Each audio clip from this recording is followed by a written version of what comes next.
this next segment is really speaking to just regulation in terms of how it affects cities, um, or just in this particular case, how lack of regulation affects a city.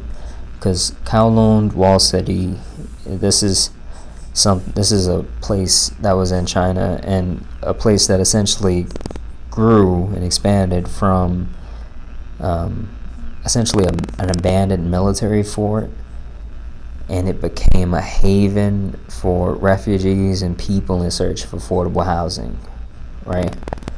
These guys were just building with what they had, no regulations, no architects. And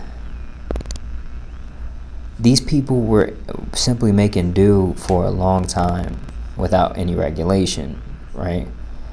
And before the city tore it down, it was actually the most dense city in the world.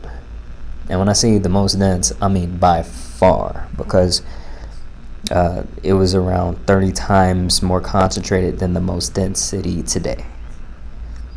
The problem is that it grew into a lawless slum, unfortunately, right? And I'm going to attach an article that highlights the cross-section done by a Japanese artist, and I think it's beautiful, and I have a particular appreciation, just as someone who used to just design blueprints and have to go through making a section cut in any case.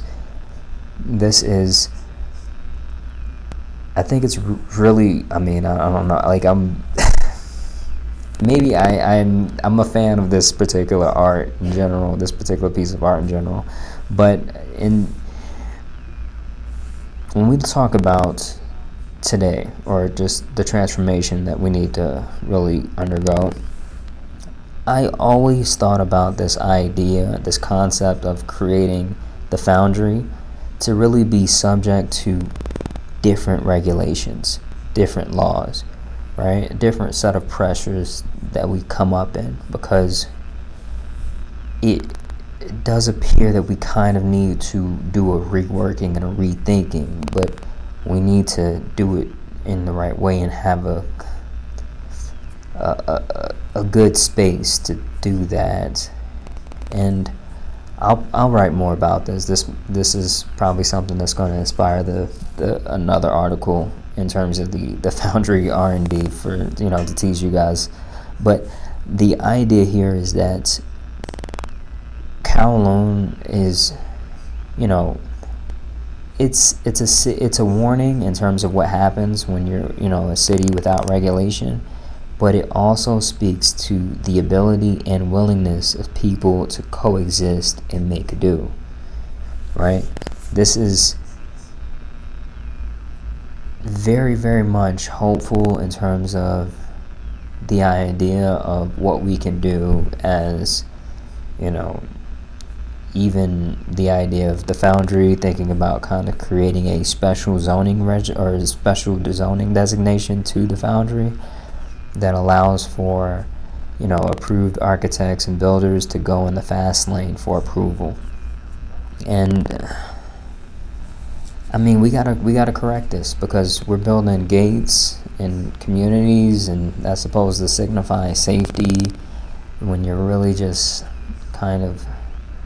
you're creating a more hostile environment between you and the people outside of that gate, in a lot of cases. And we are really messing this up. And I don't know, check out the city, check out the art. It's really cool, honestly, it really is.